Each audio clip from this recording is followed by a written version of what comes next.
Yes, it has been much more fun than the last 2 years prior. Innovation was punished as soon as, after COVID, people went back to work and supply chains, how it was clear that this was really messed up and was going to be, and the debate around inflation and interest rates began. February of 21, we peaked, and we went straight down through December. And this year, I think partly because of ChatGPT, partly because more investors are beginning to tune into the disinflationary, if not deflationary, undercurrents at work in the market, and beginning to see, even if the Fed itself does not, beginning to see the other side of interest rates. Cathie Wood and her innovation-based strategy at ARK Invest got absolutely crushed in the back end of 2021 and 2022 as the Federal Reserve and central banks tightened monetary policy and raised interest rates, which resulted in her flagship fund falling over 80% from its peak. However, the first half of 2023 has been much more rewarding for innovation and risk assets as the market begins to look past the interest rate hikes and the fruits of exponential technology such as artificial intelligence fuel higher valuations. In her latest interview, Cathie Wood gave her outlook for the second half of 2023, which she believes is only going to be better for innovation and risk assets like artificial intelligence and cryptocurrency. She believes the combination of looser monetary policy combined with the innate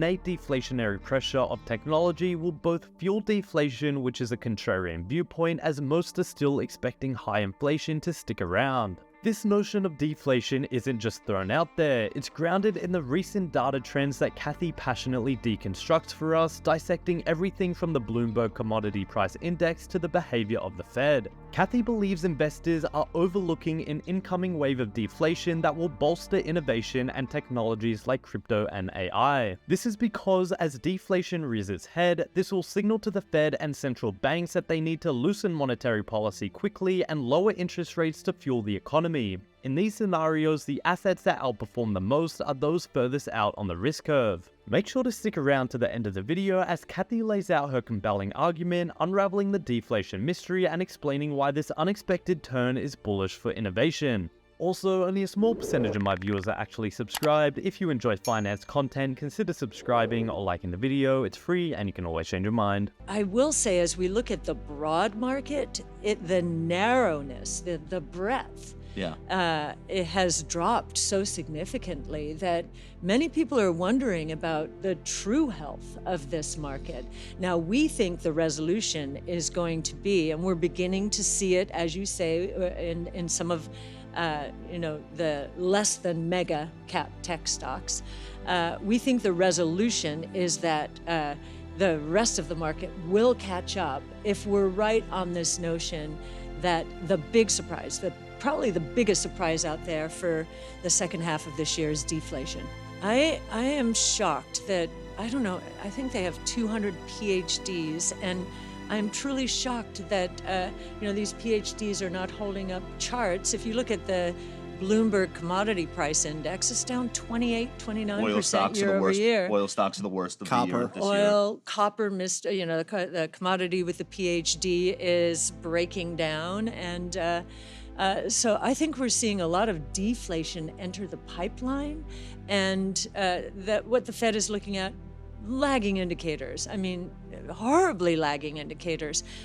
M2 down 5% probably for May on a year-over-year basis. Money supply. Have not, yes, which money never supply. happens. China just not entered, since the 1930s. China just entered a bear market. And their economy is the slowest we've seen in our lifetimes, the PMI came out today and was very disappointing. Right. Again, they exited zero COVID, and everyone expected them to create another commodity wave. That did not happen. I think the market is looking over the Fed, saying, wait a minute, there's so much evidence brewing here. Not only that there is deflation out there, but forgive me for using an identity in macroeconomics. It's very simple. It's an identity, and when people hear it, they say, "Oh yeah, that could be the risk here." So, what is that identity? MV equals PQ. PQ is nominal GDP, price times quantity, right? First quarter, nominal GDP was up 7%. Okay, so that's good. MV is money times velocity. The velocity of money is the rate at which money, through the rate economy. At which it turns over. We now, if you look at what happened in the first quarter, we know that M2 money was down 2% year over year. So what had to happen to get this 7% GDP? Velocity had to go up 9%, and it did. It's an identity. It had to. Okay. The problem now is we had a crisis, a regional bank crisis at the end of the first quarter. A crisis always, or during a crisis, people pull back saying, wait a minute, what's going on here? Especially when it involves the banking system. Yes. So a financial crisis, not a weather crisis. Exactly. Right. So second quarter, it looks like M2 will be down 5% year over year.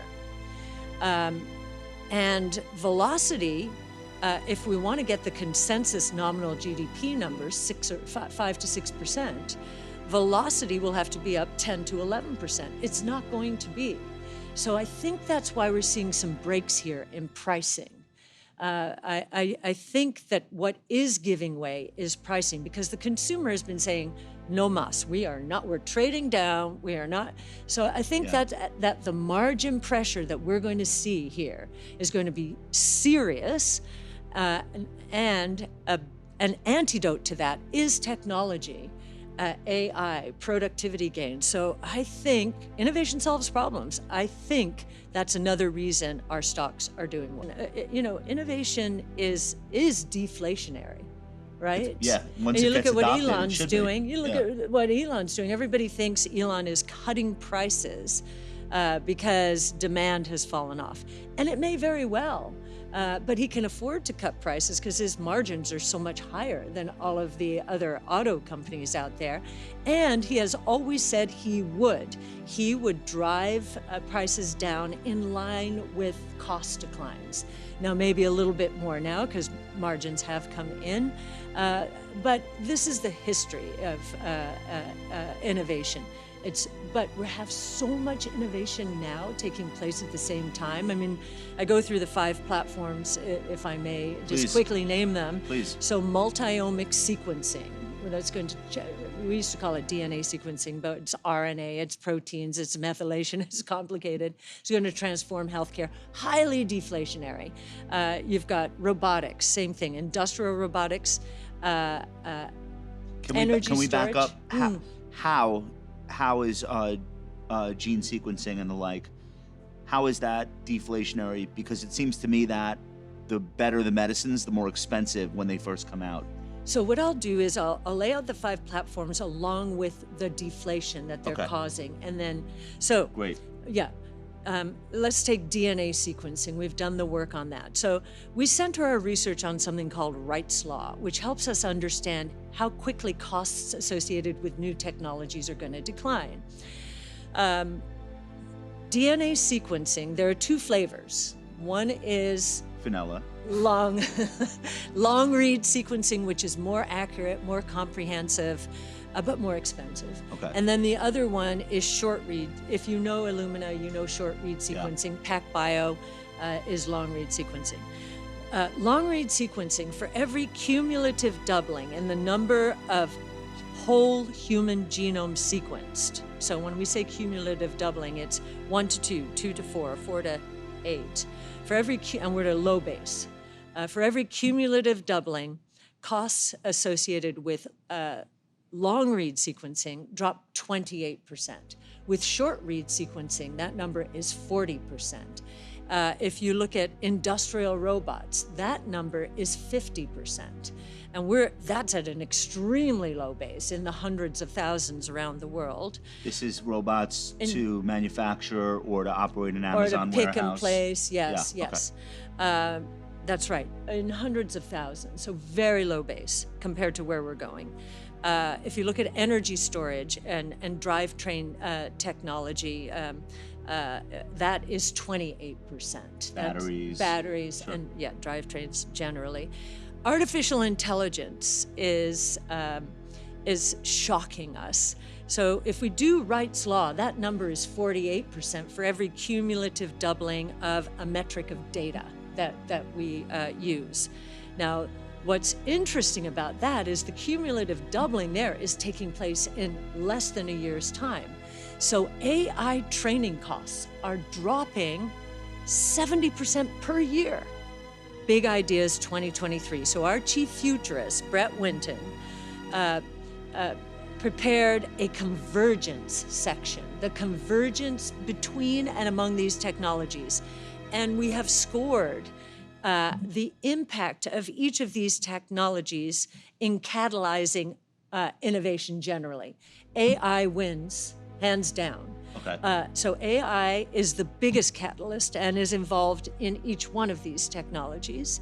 And we'll speed it along. So the way I like to characterize it so people really understand what's going on here is you have an S-curve, say, associated with electric vehicles. That's one S-curve. Yeah. You have another S-curve associated with artificial intelligence and autonomous mobility. Right. They're going to feed each other. The growth rates are going to be explosive. Can you think of an example from the past where we've seen something like that? Would wireless and internet be? Yes, and yeah, so 20, mobility. 25 years ago? Yes, Okay. yes, and the iPhone capitalizing on. I mean, do you remember? Maybe you're too young, but I remember in 07 getting the iPhone and saying, "Wait a minute, I can get the He's not that internet." Yeah, I'm not that young. I can get the I know internet. I project youthful, but yes, I remember youthful, 07. Yeah, I can get the internet. The iPhone. There was so Yeah. much friction in getting information for investing before that. This was miraculous. That was, at that time, the epitome of convergence. So So there you have it, a fascinating dialogue with ARK Invest founder and CEO Cathie Wood. Cathie not only turned traditional economic analysis on its head, but also argues why investors should be bullish on the future of innovation, crypto, and AI in a possible deflationary landscape in the back end of 2023. Her views are a compelling divergence from the majority, shedding light on the potential power of deflation and its implications for the market. She's certainly given us all a lot to think about, reminding us that it's not always about the consensus, but the quality of the argument and the data supporting it. She made an impressive case for why economists and analysts could have it all wrong. It's a wake-up call for all of us to stay informed, challenge our current assumptions, and remain open to different market possibilities. As we know, the financial landscape isn't static, it's ever evolving and being reshaped by innovative disruptions. If you've made it this far, would like to extend our sincerest thanks for your time and attention. We hope this video provided you with valuable insights and a fresh perspective to consider. Now, if you haven't done so already, we encourage you to subscribe and like this video. Your support allows us to continue bringing you thought-provoking content like this from the most influential minds in the industry. We strive to serve you as your go-to resource for everything finance, from market trends to investment strategies and more. And the learning doesn't stop here. We'll be back with more discussions, more experts, and more knowledge to help you better understand and navigate the complex world of finance. So stay tuned and we'll see you in the next video.